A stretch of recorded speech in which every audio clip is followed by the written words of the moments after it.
computer. Well, darn. That's okay.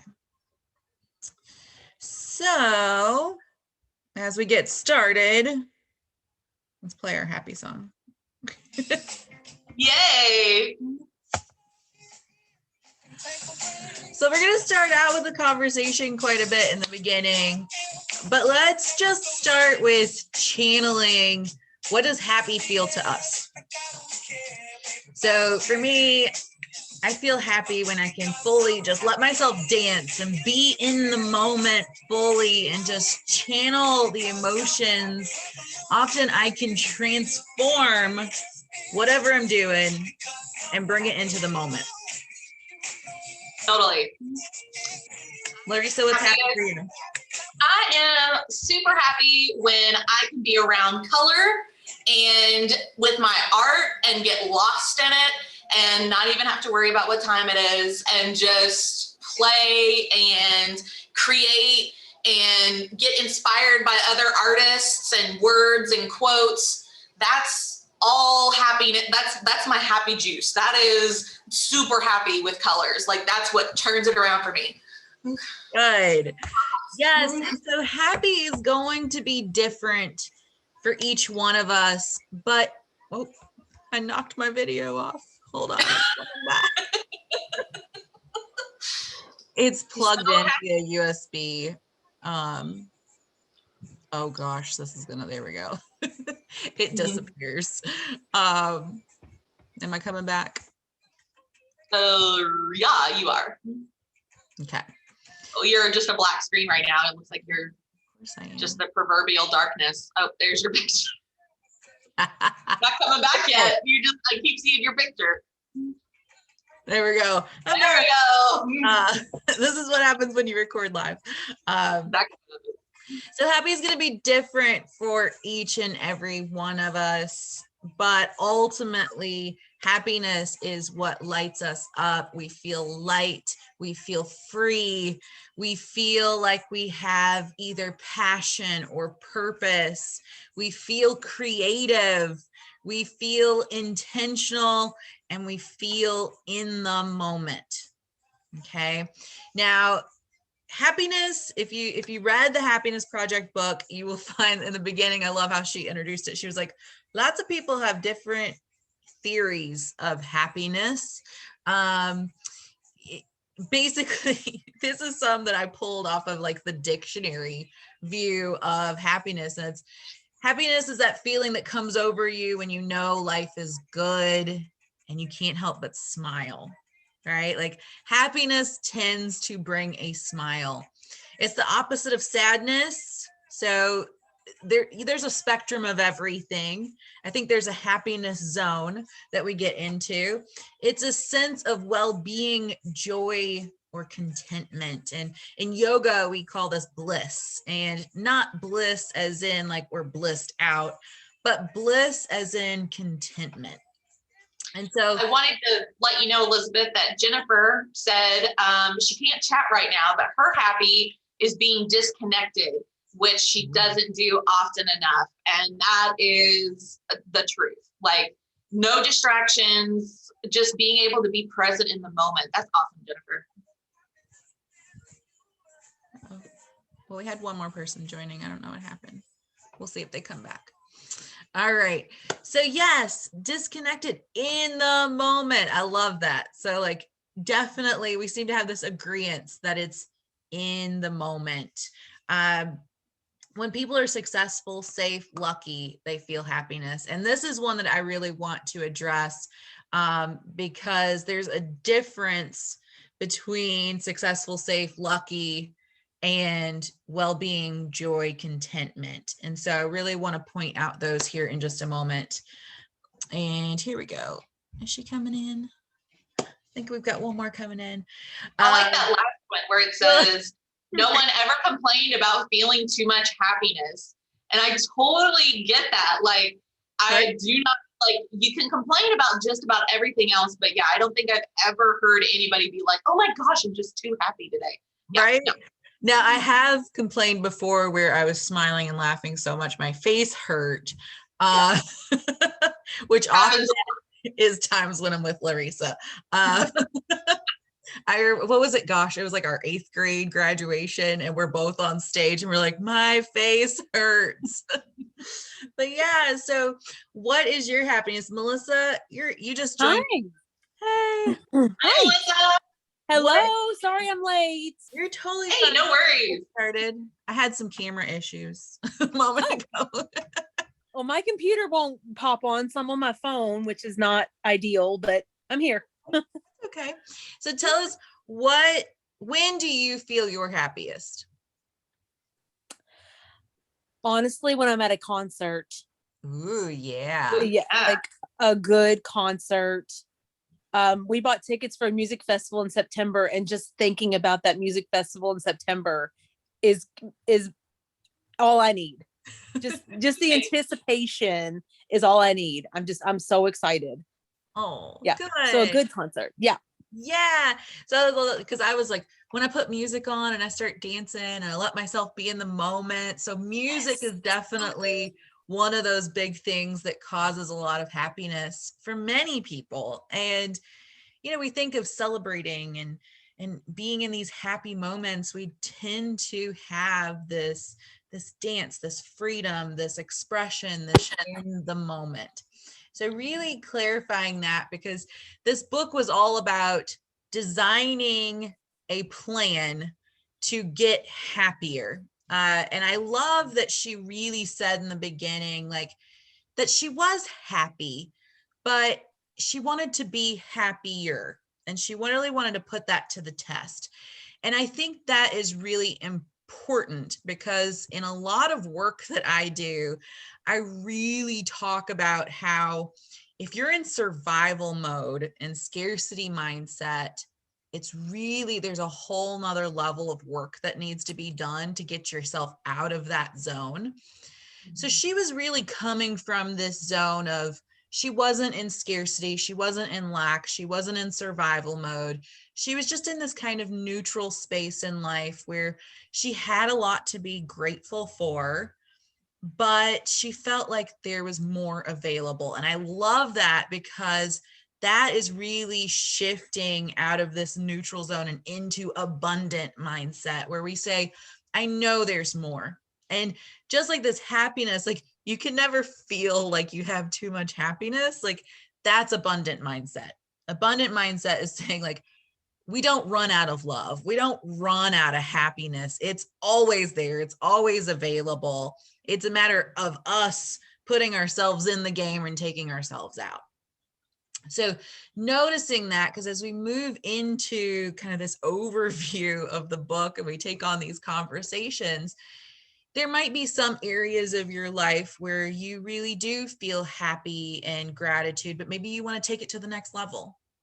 And there's going to be other areas of life where you're like, yeah, that needs some attention. Right. Right. Just noticing that, and really use this book as motivation to start creating your own game plan for, you don't have to try to fix your whole life and fix all your happiness in a month or a week or even 2 months. She took a whole year and focused a month on each topic. And so if you really dedicated yourself 4 weeks on one topic and really put the effort in, you would see a fairly ginormous progress happening in your life, and you would learn a little bit, and it'll carry over, and the more and more you do it, the better and better you get. And I don't know if any of you all follow Mind Valley. They have this course that they were advertising for a while called Life Book, and it's like a multi-$1,000 course. Oh, I wow. somehow managed to grab it at a really good deal, and I took it and I did it and I loved it. But I will tell you, it's pretty much the premise of this book. So you can save yourself a lot of money and just do this. Really take and educate yourself on one core self-care topic each month. and plan out all the things that you want to learn about it. And you'll keep learning more each and every year. And even the outline of the order of things that she follows is pretty much what Lifebook does. And I'm going to explain that here too. Sorry. Woo. Echo. All right. So I'm going to start with talking about conditional happiness and unconditional happiness. So this is what I was pointing out in the beginning, like this conditional happiness is what many of us, and not necessarily us in this group right here today, because most of you all are doing self-development all the time. So you probably have already heard this and you're probably already aware of it, but just to remind us, because it's always good to check in. The conditional happiness is when we ride these waves. This was my ex-husband, rode these waves of, oh, today I'm having a great day. Everything went the way I wanted. And then the next day, everything sucks. Life is horrible. Nothing's going the way I want. And your happiness is based on the condition of when things are going your way and not going your way. It's not a good place to be. It's also not nice to live with someone like that either. Unconditional happiness is where we really, that contentment, that bliss, the well-being, the joy. It's this deep level of life is good and I can take any moment and really find something to be grateful for and express that gratitude. And I can easily get myself back there because I'm fairly level in that. I'm fairly mindful in that is that feeling. And so think about that when you're even going through these categories and go like, when I'm in this category, do I equate my happiness on this roller coaster ride, or is it a pretty even like stroll? Right. All right. I had to throw this in here. I had to type this up. I thought this was priceless, and I think everyone should do this. Create a list of rules that you want to live by. Or if it was like, I had to write my child or my younger self a list of key things to do, these are it. Like, these are the core life lessons right here. Like, soap and water removes most stains. Like, don't freak out. Always bring a sweater, right? Yes. And I actually had one when I was a mom of a very younger child. So Jennifer, you might be able to relate to this one. She's got a really little one right now. I would often skip showers, and I was probably suffering from a lot of postpartum depression along with it, but I would skip a lot of showers. I just didn't feel like I had time. I didn't feel like I had the energy. So I started making a motto to myself. If I questioned a shower, in doubt, always take a shower. And so every time I would think, should I take a shower? Like, can I get by? In doubt, always take a shower. And so I started repeating myself, and I still use that to this day. And Maddie is now 12. I remember like when Jude, my son, I only have one son, he's 8.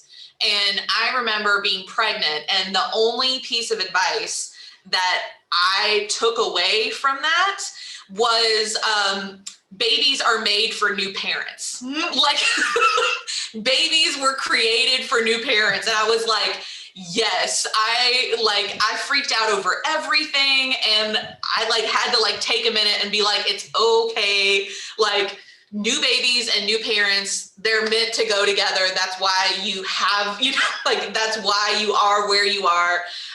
That was the big thing. And then my second one was, nobody else knows what they're doing either. Like, nobody else has it written down. Nobody else knows exactly what to do.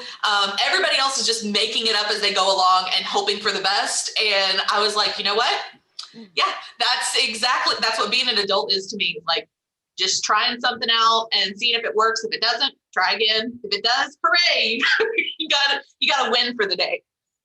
Right. And like Jennifer said, maybe not always wash the hair. Yeah. Well, and I ran into this thing every time that I would leave the house and did not brush my hair, brush my teeth. I would run into someone I knew, right? So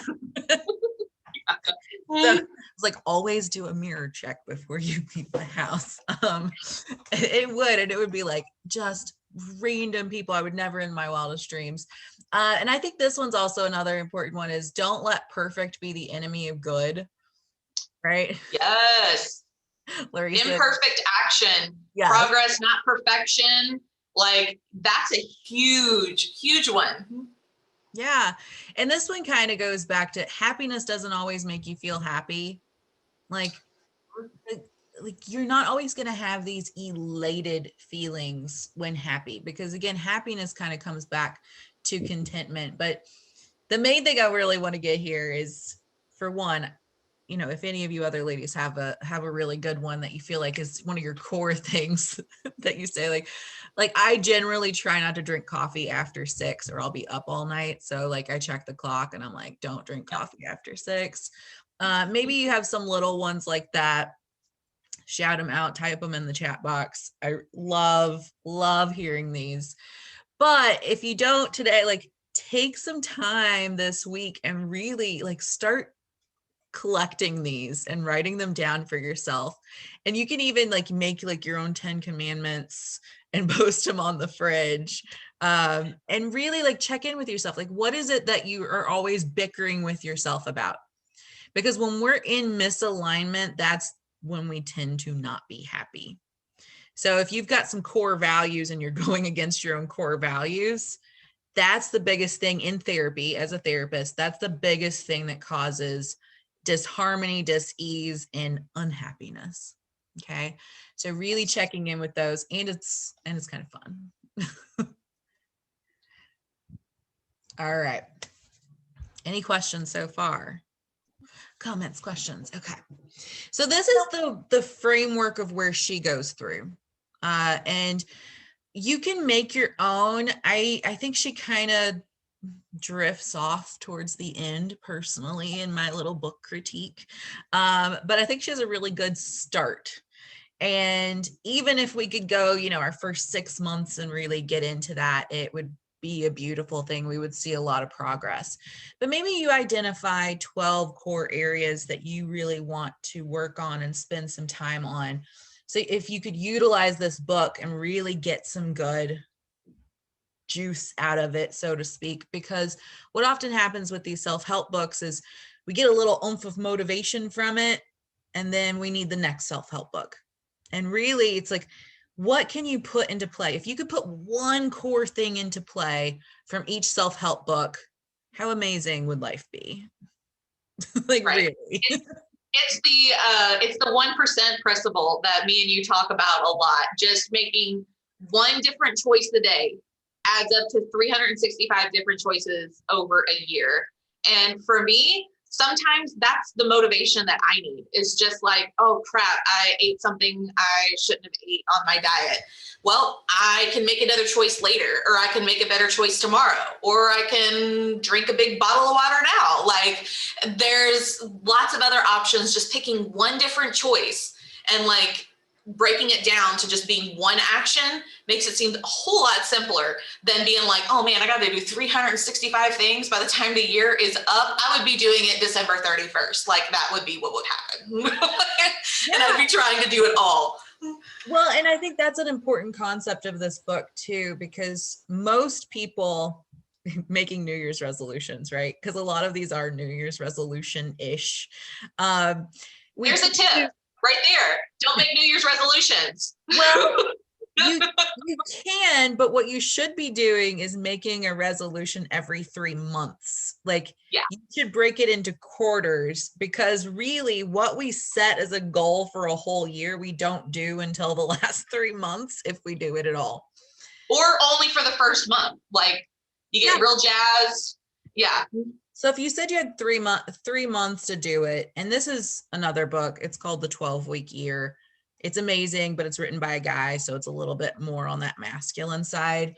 But it really transformed a lot of things I did in breaking it down into the 12 weeks. But I want to go back to this list and how she really does this. really thinking about what's going to impact your life the most and ordering them in that view. And that's what she did. And she really started with this idea of, well, what should I start with?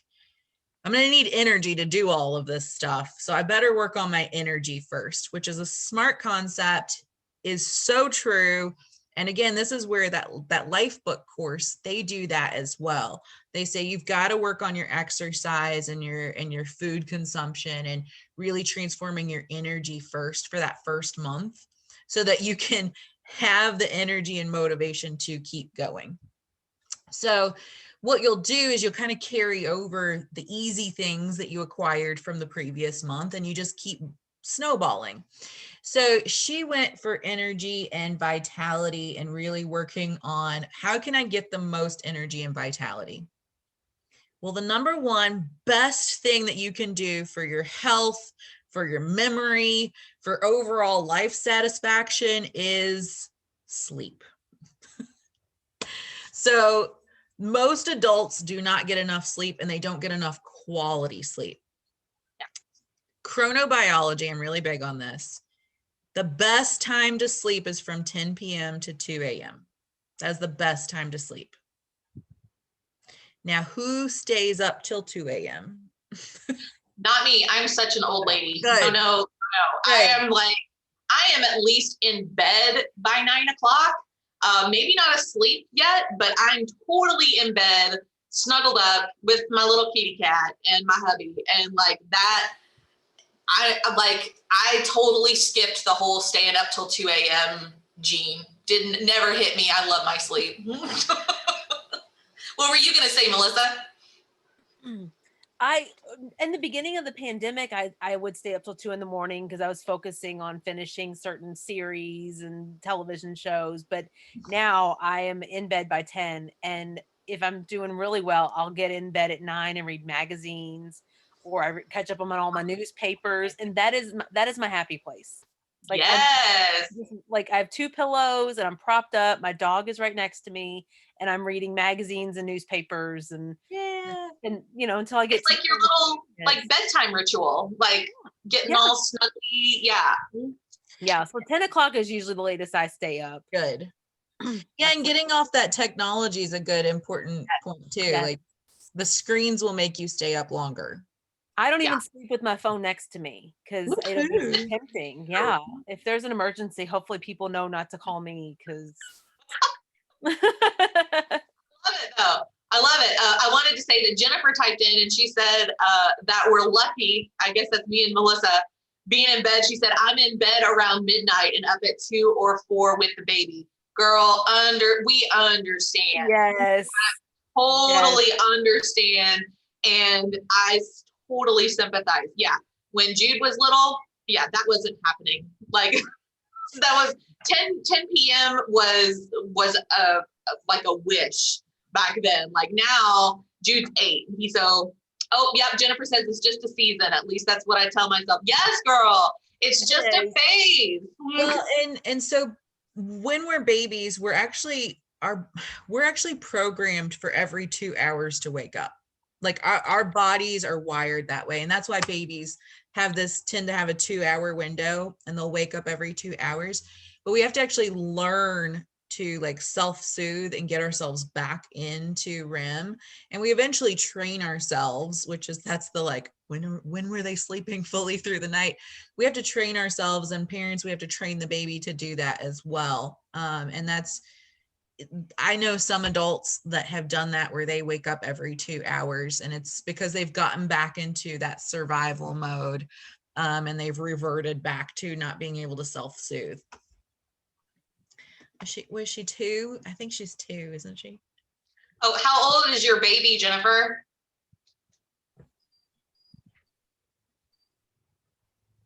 Sorry. We want to sympathize. With you, Mama. Yeah. Oh, she'll be 2 in June. Oh, bless her little heart. Sweet girl. So giving ourselves more energy, right? Sleep. Exercise actually gives us more energy, which that still is a hard concept for a lot of people. It's like, but if I'm tired, I don't feel like exercising, right? But what you do is you're putting that demand on the body to say, I require more energy, and you're going to program your body to make more energy. And I know it's not, the best time to get up and move is when you feel tired. That sounds horrible, but it really is. And if you can keep telling yourself that, put that on the list, right? The rules, the 10 commandments. When I feel tired, go move. Whether it's walking, maybe it's doing some, it can be some modified jumping jacks. It can be some just little reach up to the sky, touch your toes, some Winnie the Pooh kind of style exercises.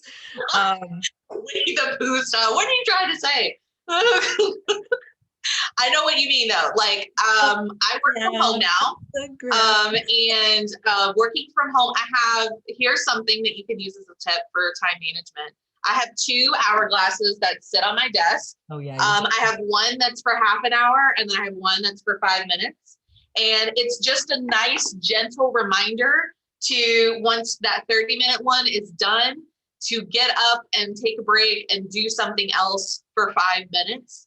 And it's nice. Like I'm a big tech girl. I love alarms and all that, but for whatever reason, if I'm working and I know that there's an alarm set, I just keep looking at the clock, like being like, oh, I only have 3 minutes left. Oh, I only have 2 minutes left. Oh crap, I only have a minute. Well, I'll just stop and just do. So I do this, that way it's just it doesn't make any noise. It's just a gentle reminder, like, hey, you need to take a break after you finish whatever you're doing. And sometimes I'm like, okay, I know I need to take a break. Let me finish this up, and then I go and take my break. So that's something that you can do to help with time management and movement. And yeah, so that's what I do. 2-minute, 5-minute movement breaks. Like your body it needs the movement. That's one of those, if you don't use it, you lose it kind of things. It's not necessarily the memory, it's the body movement, right? Like if you've ever, and I had a lot of people when I was teaching silver sneakers, they would retire and they would sit in their chair for a year, and then they would go to get up and they were like, oh, what happened? And they were moving fine before that, but it was because they had sat. So making sure that you're doing that, making sure you're keeping your body going. I always say, like, what's the things you want to do when you're 90? You want to be able to reach up and grab something off a shelf. You want to be able to twist around and wipe your own butt. You want to be able to put your shoes on. Like, these are important things. Essentials. I've worked in the nursing homes before. Like, these are essentials. These are the things that I see people crumble. It crushes them. It crushes their soul when they cannot do these things. So at least make sure you're getting those in. All right. Other things is like clearing the clutter. So if you think about it, when you're laying in bed at night and you've got all these things rolling through your head and all these things you need to do, and you're trying to like write them down, or maybe you're just going to your phone and you're trying to like search for them in the moment, it's much better to just write them down.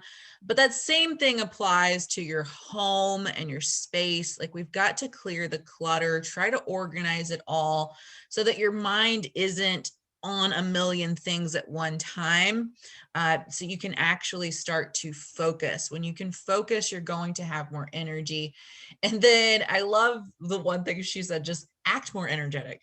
Just tell yourself, I have lots of energy right now. Okay, I'm going to pretend like I have lots of energy right now. And it's kind of that fake it until you make it, but I never had thought about really putting it into thinking about it or pretending like you have more energy. It sounds like my son, like I tell him to get his wiggles out. Like he can't sit still and he's just all moving around. I'm like, you got to get your wiggles out. And so like, he'll like do stuff really quick to try to get it out. It's raised, like it said on there, raising your vibration totally changes the energy in the room. Like if you stay sitting down and then you're not like getting up, you're just lowering, like you might start off at a high vibration, but it's just going to keep coming down because there's nothing else being energized, like coming out of you and being excited. So even just if you stand up after 30 minutes, just stand up, do Winnie the Pooh it, I guess, apparently is our new thing. So we're just going to like put our hands up, put our hands down, and just move, and it will help clear the energy, not only in yourself, but like in the space that you're in. because sometimes that gets stagnant too. And that's one thing we do in Kundalini yoga. And if you've had one of my funny yoga classes, I'm like, shake it up, get it moving, dance around. Like, you will raise your vibration, right? Like, if someone puts on a good song, like we were talking happiness in the beginning, put on a good song, start jumping around, you're gonna get your energy back up. All right, moving into relationships. I think this one goes in with the parenting and just friendships and everything else too, but this just in general makes you happier and everyone else around you happier as well, as to quit nagging and tone down the complaining. I don't know if you've ever been around one of these people. I, believe it or not, used to be one of these people where I complained about everything.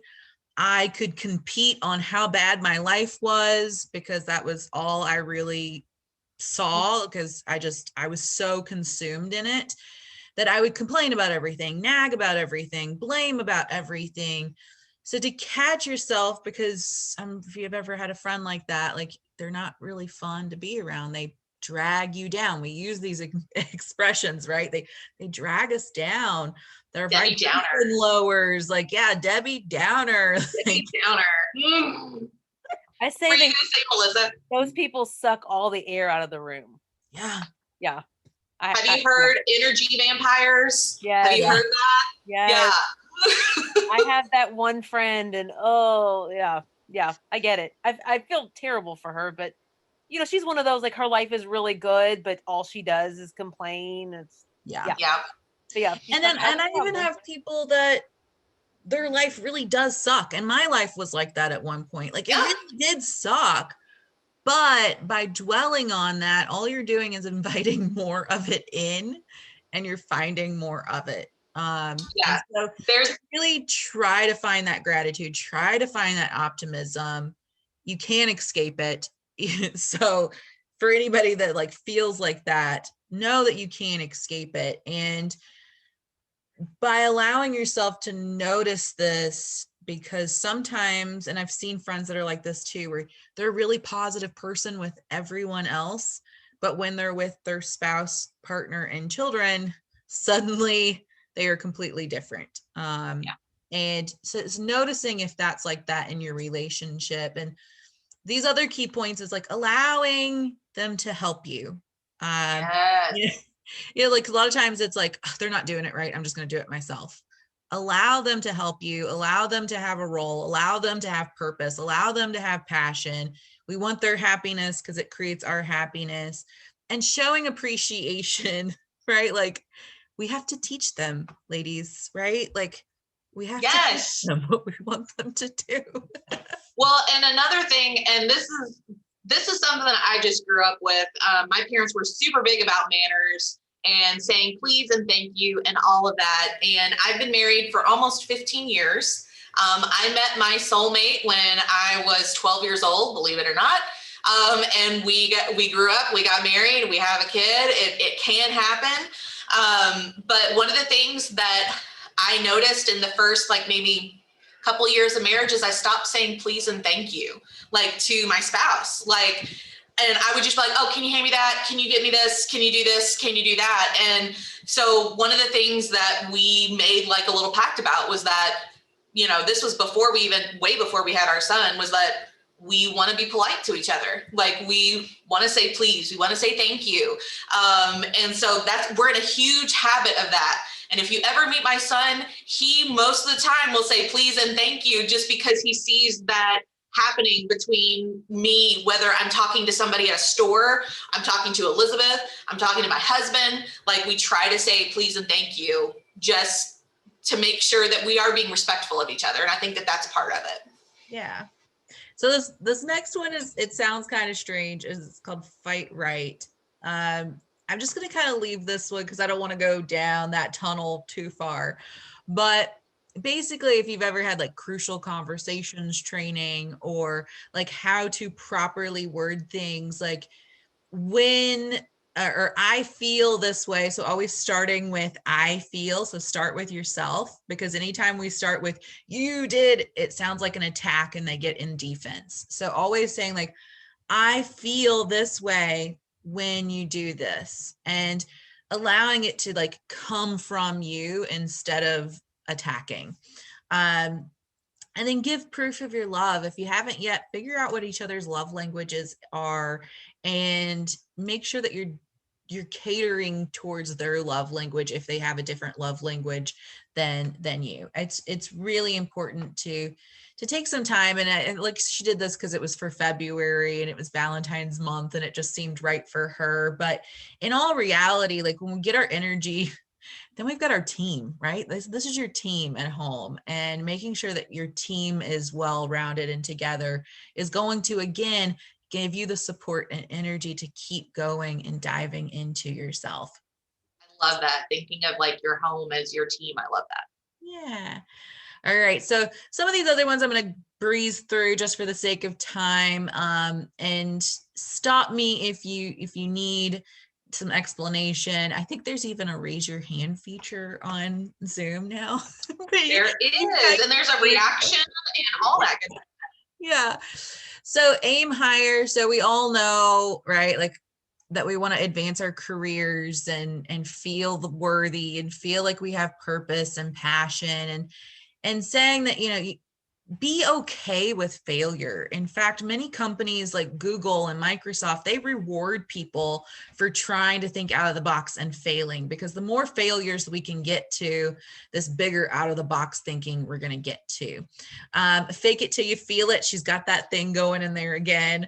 Like get yourself excited and motivated. And like Deanne will know, like we talked about a lot of this in sacred time management, about really bringing your gifts to work, as in your talents, and be in the space of sharing your gifts with however it is, instead of running yourself on adrenaline all the time and just keeping yourself in stress response. Allow yourself to actually enjoy it.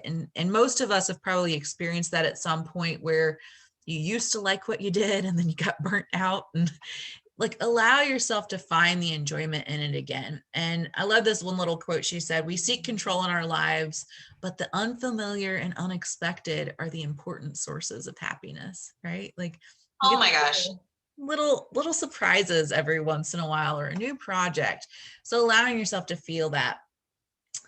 This is one that I really had to work on. And I did this a lot within the life book. And then I loved that she brought this in here as well. And it's really like taking a whole month to work on being a better parent. I was like, that for me was revolutionary, because I came from teenage parents, and my parents tried to avoid us children at all times. So it was like, oh, like, and I was approaching it in a different way. So sing in the morning, like start the day off with singing. And even if your kids are teenagers or older, like living at home, or even if you've just got your partner at home, like to start singing in the morning. This is one thing Gannon has definitely brought into our home as he has moved in. He's always like playing 80s dance music in the morning and trying to get us pumped up and creating the day off right. And really see your home as a place where you create the happy memories, and really transforming it, and to say like, this is the place, and what memories am I leaving for the future? Acknowledge people's feelings, lead by example. You don't always have to say something, that you can write it down. And actually had a friend's mom that would do this with her. There's all these like difficult conversations to ask and have talk to with their parents. And so she had a notebook on the counter, and they had made a full family agreement that you could write any question in the notebook, say anything into the notebook, and then she would then answer the questions in the notebook, and it didn't have to be this awkward conversation. So you can always just write it down. Use your imagination and let your kids inspire you. So maybe it's, we've lost our imagination, we've lost our fun and quirks. And we actually were talking about this last night, where it was like, if the kid's in a really bad mood, you'd be like, oh, you know what, you're bored, I've got something really fun for you to do. And they're like, what? Pick your nose. Like, that's what I did with Leo. And he's just like, what? And I'm like, yeah, I'm serious. And just like kind of go like off the wall. it really just like changes the mood and shifts the mood. And so we talked a lot about that last night. We were like, we need to start daydreaming more. I was like, I need more daydreaming. Yeah, like, entertain me. He gets so excited to show me things. He just wants to show me stuff all the time. And I'm sure, all moms know that, like, hey mom, watch this. Like they just want to show you stuff all the time. And since I'm working from home, he comes into my office all the time and he's wanting to show me things. And for a while I was like, oh buddy, mommy's got to work. And then it hit me the other day. I was like, one of these times he's not going to want to show me anything because I keep telling him I don't have time. And so as much as possible, when he comes and he's excited about something, I'm like, tell me all about it. What's going on? Like, because trying to establish that he is important and work is not the most important thing. He is the most important thing, and him communicating is the most important thing. And so just reminding myself of that, being like, you know what? My kid's here, I'm here. It's not always going to be this way. Just like Jennifer was saying, it's just a phase. Childhood's just a phase too. And I don't want to miss out on that with him. All right. So this next one, let's open it up. Leisure. What do you do for fun? Such a weird word, leisure. I think it's French. I love a good road trip. I've driven long or short. I just love a good road trip, and I like taking the long way, like through the tiny towns instead of the highway. Not always, but it's nice to stop in these tiny towns and check out the squares and things like that. And then of course I love to go to concerts. So I'd say road trips and concerts. Road trips and concerts. Yep. Now we know if we ever want to go on a road trip or a concert, we call Melissa. Yes. Well, and I listen to podcasts too. Like an 8-hour road trip can go so quickly if you listen to like 8 podcasts. Yes. It's like someone's in the car with you. It's like, because when you converse, like when you're walking or when you're in a car, it seems like it goes by faster. And I'm obviously not talking to the podcast, but having someone talk at me for hours, it really does help. So podcasts make me happy too. So totally. Podcasts and audiobooks. That's the way to go for like any type of road trip for sure. Yep. Or a great road mix too, like good music. Ooh. Oh yes. Before you go. Yeah. The best. I think me and Elizabeth, when we were teenagers, our favorite group, and my favorite group still, is the Backstreet Boys. And so we were like 12 or 13, and my parents got us tickets in Lexington. And the whole time down there, we listened to the Backstreet Boys and sang at the top of our lungs in the car. And then we were at the concert singing at the top of our lungs and all the way back. Like, I still remember that. And like, I mean, we were hoarse, but it didn't matter. Like, we were on that like concert high, like so excited. It was the best. Yeah. Well, that's one thing I've noticed about myself. Like, I've gotten out of being like a music fan. So I've been recently, I'm like, okay, who's going to be my new music person that I'm going to follow? Like, because I'm like, I want to be excited about that again. Right. All right. What about Jennifer, Deanne? We all got, what do you do for fun? I can share. And I got in late, sorry. Yeah, I guess it goes back to what we just covered too. I mean, I've raised my kids, I have grandchildren, and we did wake up happy. My kids remember that, and they have kids now, and that's neat that you get to re-see it. If you put it out there, you get to see it, and my kids come back and go, oh, we know why you did that. And I'm like, I'm so glad I was happy. Like you were sharing about your office, I'm busy, I'm working, I'm busy. They come back and they go, mommy's busy, she's working. Yeah. I don't want them to come back and tell me that. Leisure time. Oh my goodness. We plan. It's just me and my husband today. And I love road trips. When I worked full time, I was the road trip queen. Deanne's going to raise her hand. She's going on that road trip. Love the podcast. I lived in a world with no cell phones. I'm telling my age, but we had to be really creative. That was not a bad thing. Love to play, love to plan, love to exercise, love to walk. Love to eat. That's why I exercise. It's the balance. Yes. Yeah, thank you. But yeah, great stuff. Love hobbies. I paint, I horseback ride. I do so much. And, I'm in love with you, Deanne. I'm in love I with you. love gardening, flowers. They're just beautiful, beautiful. Love the seasons. That's why I love Louisville, even though today it's winter, so. Yeah. Like, oh, Right. fun. But yeah. The cool thing about Kentucky, though, is you get all the seasons just sometimes in the same week. That's exactly correct. We never know. Yeah, we have way more than one closet. Yes. I loved when y'all talked about energy vampires, when I worked, I didn't have a choice but to be around Debbie Downers. But then when I got out of working full time, I was able to surround myself with the positive crowds. And I realized, oh my goodness, these people are so sad, but that's a choice. And, I choose not to do that. Yes, I have good days. Yes, I have bad days. Every day's a good day. Every day's a good day, even when it's not the best day. So That's thanks for all amazing, the Deanne. shares. It's just a way, I watch a lot of Goldie Hawn. Y'all go there. She is a pistol, I tell you. Oh my goodness. I can't believe she's 75. Wow. Goals. Yeah. Gosh, Yeah, we can reach up. We can do all that reaching and all yeah. that. That is a good goal. Thanks, guys.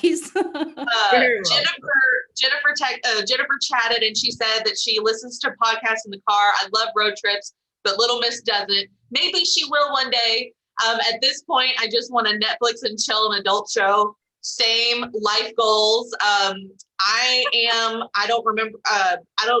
If you know me, you know I'm a true crime junkie. I love murder mysteries. Like, that's just my jam. And I had to actually stop watching them during the day because my son was getting so concerned about like hearing all these people be brutally murdered. And then he was like, Mommy, is that going to happen to me? And I'm like, oh, yeah, maybe I shouldn't be listening to that. Like, oh, yeah, Grey's Anatomy is not kid friendly either. Yeah, so I had to stop. So like I had to wait until he goes to bed so that I can binge my murder shows. But I totally understand. Then she said veggie gardening as well, hiking, camping, hunting, anything outdoors. That is amazing because I'm a full like glamper. Like I have to have like working. I was a Girl Scout. I did my time, but I love working toilets and air conditioning and all that way too much. I do like s'mores though. I do. Like I'm down for s'mores anytime. Like that can be outside. We're good. Bonfires and s'mores. I'm down for that. Just I want to be able to go back home and sleep in my bed. That's what my dad is. He had to buy an RV because he wouldn't go camping without an RV. And I was like, Dad, that's not really camping. I'm going to say yes, it is now. my grandparents would take us camping. And this is one thing that's on our to-do list because we haven't been doing it, but we would go camping for 2 weeks in a tent every summer, sometimes multiple times. And I'm a city girl, but I also have developed some very country habits because my grandparents, they were from, we hung out with the Mennonites and the Amish people quite a bit. Let's just say that. So I do miss it. Like outdoors is very healing. Yes, I do have to say that. That is another like energy booster. Like I am a true Kentucky girl. I am barefoot almost like 99% of the time. If I didn't have to wear shoes to go into a store, like I'd be super happy. But I have shoes for that now. Like I know. Feel like you don't have shoes. But I just like sometimes I just go out and put my feet in the grass, like just physically going outside for just a second. Just to put your very grounded. And get grounded and then be like, all right, let's go back in. It's another quick way to change up your energy if you need an energy fix. It's another good one. Yeah. So one thing I really want to say here though is that play is actually good for your brain. So neuroplasticity, you want your brain squishy and able to connect new neurons and store new memories. And one factor that really, really shows to fight against Alzheimer's and dementia is play. So when we get too rigid, literally our brain gets hard and it doesn't get as neuroplastic, so that we cannot form all this new stuff. We can't store all the new memories. So, and I've worked I worked with nursing homes, and I actually would teach exercise for memory in the memory loss centers. And that's one of the big things is movement. So cross body movements really help. And so those are like, again, those like dancing, the fun stuff. And then really having this playful imagination. One thing I really like to do is, I don't know if you used to try to walk the sides of the sidewalks or the parking lot, little concrete things, and try to walk, like things like that are very playful, and it's actually really good for our brain. So multitasking with your body is really good for your brain, and a lot of that is very playful.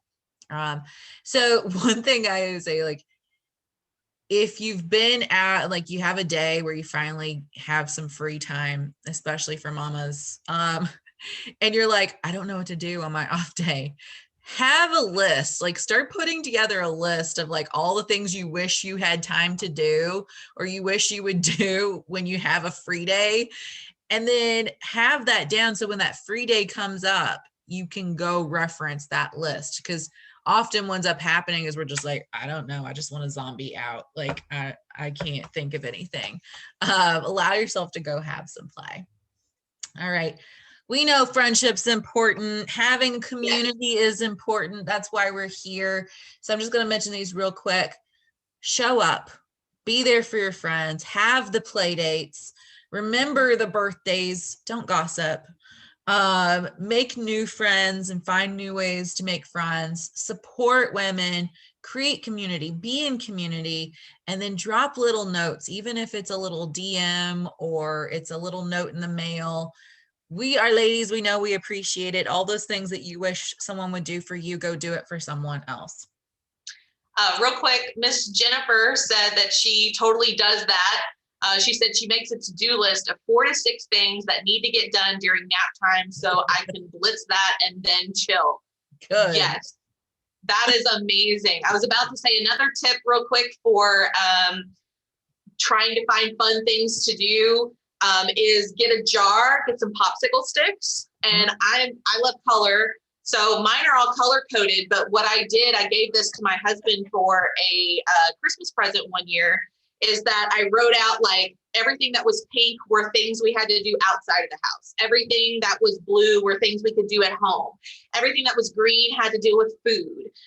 Everything that was purple required a little bit of extra planning, but I just put them all in, wrote down a ton of different things, and then shook them all up. And then that way we have like a pick a date anytime that we need something to go do. But you could do it for anything, or you could do it for your kiddos. Kiddos love picking out popsicle sticks out of stuff. Don't know what it is, but they totally love it. Like, it's the best thing ever. So we do that with Jude too. Like, if he's working to earn something, putting them all in the popsicle sticks, and like he gets to pick it out. She said this avoids the I don't know what you want to do situation. Yeah. But then I'm totally also a homebody. So there is a lot more times that I'm just like, we're just going to stay in and watch TV. I know that's something that we need to work on motivation wise to change, but sometimes you just need to chill and watch TV and snuggle and have that time, if that's something that brings you joy and comfort. All right.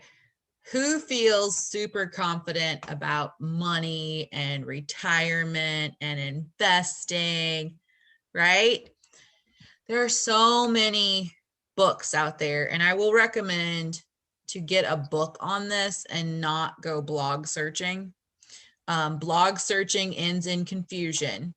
Get a book specific. If you can get an audio book is even better, because you're going to want to listen to it, try to put some of that stuff into play.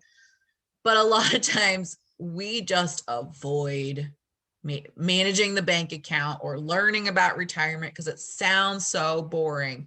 But I will tell you, like, to really form a healthy relationship with money, and it's not as super complicated as it really sounds. If you've got someone really explaining it to you, you can save for retirement, you can learn how to manage your money, and you don't have to like stop buying coffee. It's like, no, spend the money on the things you want to spend the money on, and things you don't want to spend money on, learn how to save money on those things. Super easy. If you want to go more in depth on those things, maybe I'll have a whole talk just on money. I had to learn a whole lot when I went to the MBA program. So spirituality, I'm not going to dive too deep on this one because we dive into a lot of this on other topics, but have someone that you can follow that can really help guide you, whether if it's just, you know, the Dalai Lama or your preacher or whatever it is. Like, find someone to really follow, and you might have 2 or 3, that's okay, but really try to schedule, even if it's 15 to 20 minutes every day, for sacred time for you to nourish yourself in that way. And it doesn't have to be religious. Maybe it's just spiritual or vice versa. But I call this spiritual hygiene.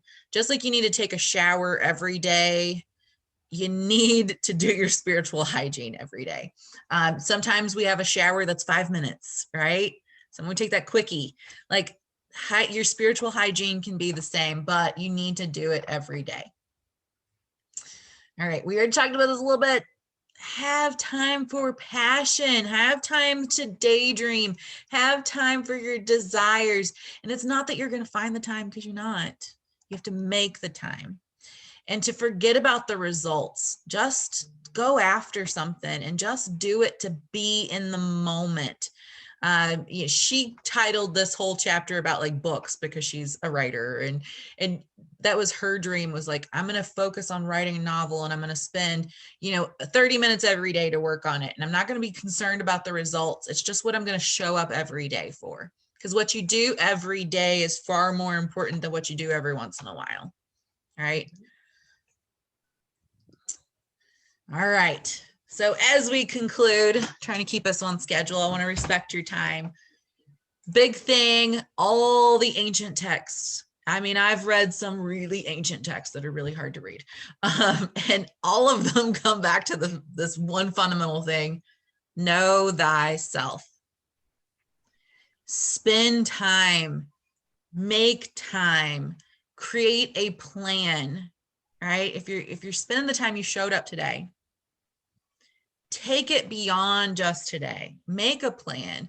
Say, like, get an agenda if you need to, or I use Google Calendar like you wouldn't believe. Like, I schedule everything out, and I have my paper one, and really say, like, okay, it's May, it's still the beginning of May. What do one thing I want to focus on this month? Not that you're going to forget everything else, but like, you're just going to spend a little extra time so that if you get a 20-minute break in the middle of the day, you're going to go research this one topic. You're going to find out more about it.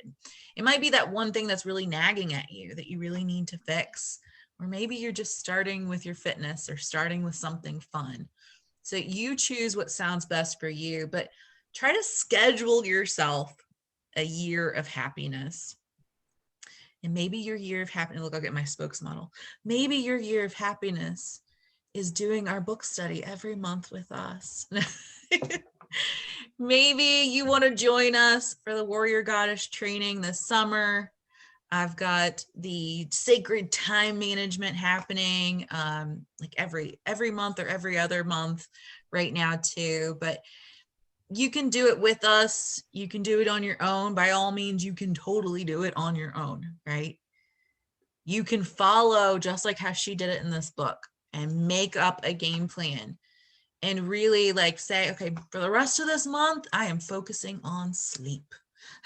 Or for the rest of this month, I really want to work on my finances, and allow yourself to really plan it out. And the 12-week year plan is really great.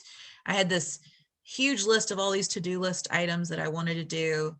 And then I broke down each one and I said, okay, how can I get all of this done in 12 weeks? What is going to be my focus each and every week? And I would have one goal for each week and I break it down and try to get as much done as possible.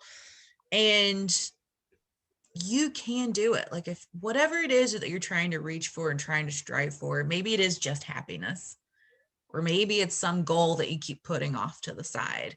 Like really carve out yourself some time to do it. I know for me, I've been saying, we talked about this last book study. I've been saying for the past 10 years, I'm going to write a book, right? So it's like, okay, am I making the time every day to work on that? Like I should, because that's what keeps eating at me, that every new year I write that down. Like start making the time, really commit to it. We don't need to make 50 goals. It can be one goal a month.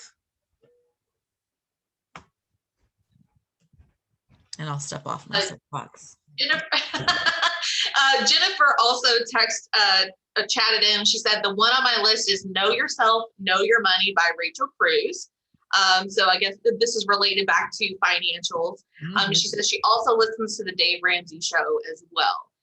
Those are lots of great places to get tips and to get, help from. But Elizabeth's totally right. Don't go down the blog wormhole. You'll be down there and find some weird stuff. Find an expert, a guru.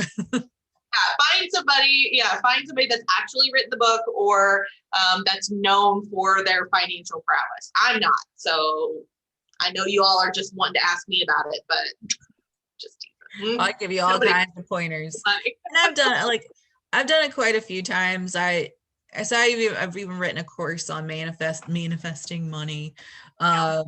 And so there are some like really cool stuff to go down that route, but a lot of it is also action. Like it's not just I'm going to think money and it's going to show up at my door. Like there has to be some action along with it. And one of those is, like Jennifer wrote, like listen to the podcast. Like if you want to get serious about money, it's listen to the podcast every day or every other day and really start filling yourself up with that and changing your relationship with it. I talk about that a lot is your relationship. You have a mental relationship with all these factors, right? You have a mental relationship with the word exercise, with the word food.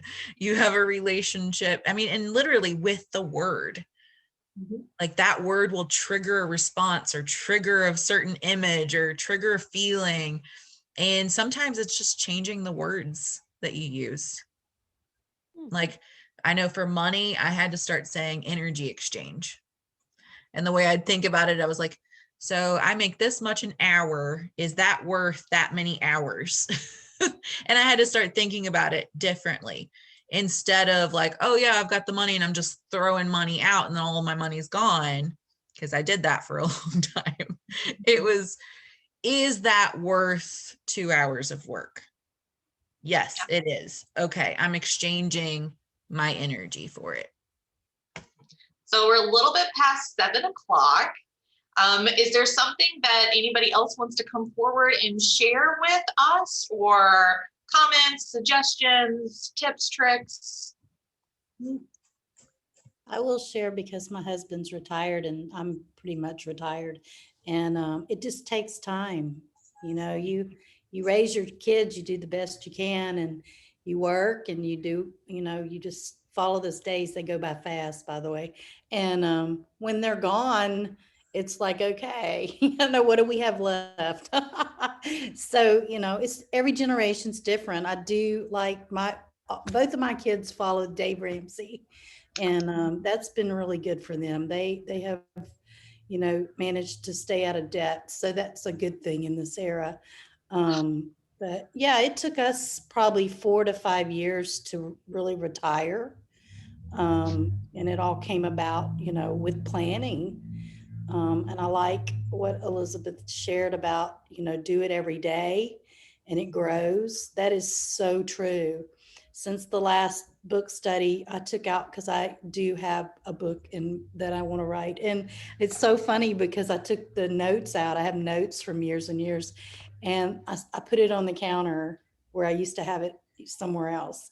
So, making those little bitty steps, and then I'd think of something and write in it. And, it is. That's incredible. Yeah, that's an awesome, super easy way to just like what Elizabeth was saying about like changing the words, you just changed the place and it brought that back up for you and brought it back to your memory. It just made it, instead, I don't know, if it feels like it's a burden, it's not a joy.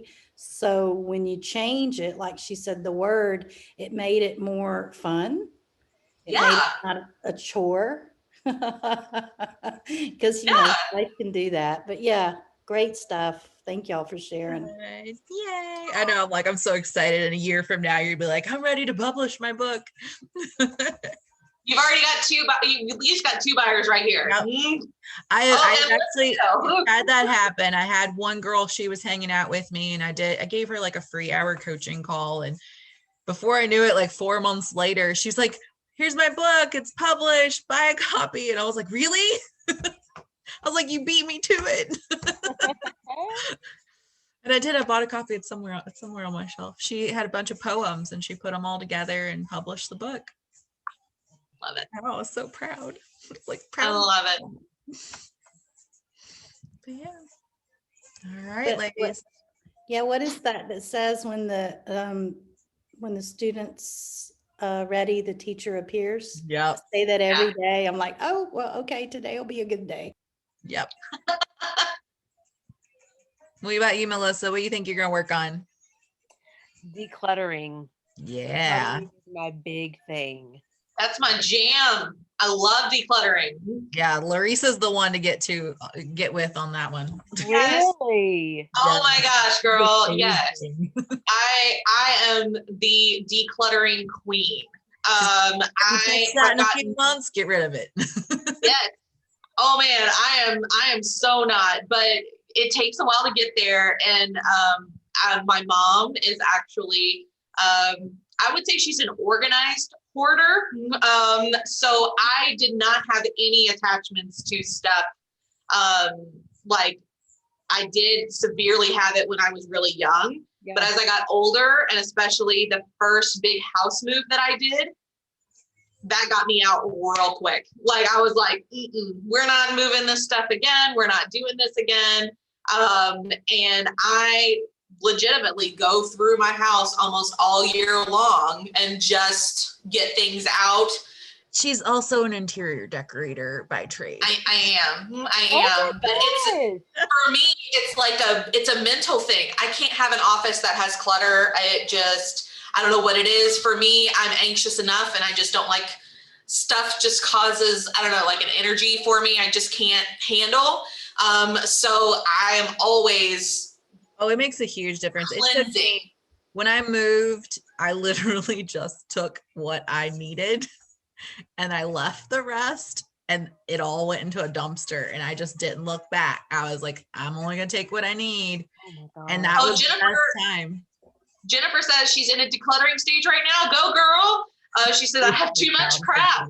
My goal for the year is to purge 200 pounds to Goodwill or other places. I'm at 87 pounds so far, trying to do it before moving as well. That is amazing. Yes. That is totally amazing. If you need a motivation to do it, Marie Kondo has a great little mini series on Netflix that is just a couple of episodes long. And let's see, The Joy of Tidying Up, or The Magic of Tidying Up. I've read that too. But to just, for me, stuff equals heaviness in my mind. And when there's stuff heavy outside, it feels heavy inside for me. So it's really important to my personal best mindset to not have that. And it can be hard. Lightness and freedom, and if you've got all these strings attached, it's like it's gonna be hard. Oh, she said she's watched it when she talked about visual clutter. Yeah, that hit home. Yeah, and it's so it really, for me, it's relaxing, and it's an internal weight being lifted that I have the control over. But it can be super hard, especially if you have a lot of sentimental items or items from other family members that you feel like you have to take care of. And things like that. You can't take it when you die. Uh, That's what if I've had you're to adopt. if you're interested in knowing any more about that, I do recommend Marie Kondo, but I do say there's a barrier. She's not everything I think is feasible, but she's a great place to start. And just like what this whole thing has been about, it's just about action, just trying to get that one thing that you're going to work on. And for me, I know that when I saw like she had like a 12-month plan, I'm like, oh man, I'm a planner, but 12 whole things, like, I don't know what it is. Like, I just get like paralyzed by stuff. So for me, I'm just thinking one thing at a time. And once I feel comfortable getting that one thing down, then I can move on to the next goal. And Just mark it on your calendar. declutter is just like that. Just Put- one thing at a time. Like the 28th of the month, put a reminder on your calendar to pick what you're going to do next month. Like, Right. That's a good idea. yeah. You know, and that- our neighborhoods, a lot of neighborhoods here in Louisville, our neighborhood does like a garage, I call it a garage sale, like for Yeah. their whole area. So every year I spend the whole year in purge, and we just put stuff out there, $1, a quarter, or whatever. And, you know, that's fun because then you meet people and, you know, Yeah. it's fun. And now that the pandemic's lifting, it's a little bit more fun, but that gives me the whole year goal because There you go. yeah, And it it's really does help. socializing, And too. then It's I don't double have whammy. to get rid of it. I don't have to get rid of it, you know, but yeah. Anyway, that's helped me in the last few years. I like that. Well, Yeah, before I we typically go- always have like a donate or giveaway pile Yes. going kind Yes. of all the time. Yes. And then Okay. whenever I know that I'm going to go to a Goodwill or something, or if I know that, you know, something Marie Kondo does, is she says, you know, don't give crap to, you know, other people. You're not giving other people stuff to take care of. But Right. there's something legitimate that I want to give to somebody. I do, but it's typically not a ton of stuff. Usually tons of stuff goes to Goodwill or yard sales. That's it. And if you have any friends that are like raising money for adoptions, I've got several friends that are in the middle of the adoption process, and a lot of them have yard sales that they do to raise funds. I've donated several things to those families so that they could use it to actually get money back in their system too. So. All right, ladies. Well, I don't want to take too much of your time. Next month, we've got the self-love experiment. So that's our book. It's Oh, gonna that's be what it's called. fun. Okay. Yeah. Yeah. And so I actually have not read this book yet, but it had some really good reviews and it looked really cute. So I'm excited to read this one for the first time with you. It's by all. Shannon Kaiser, The Self-Love Experiment. So the book is by Shannon Kaiser. Yeah. Okay. So fun times. All right. Well, thank you all so much for joining. Yes, thank you. This was fun. Good. Bye, Everybody. Yes, Invite Love it. friends. Thank you so much. It was yes, great. invite friends to the group, guys. We Yes. love having you guys, and we love being a part of this community. And let's grow it with all these empowered women and just support each other and take over the world. Yay. Heads up. Y'all have a great month. Thanks. Bye. Bye, guys.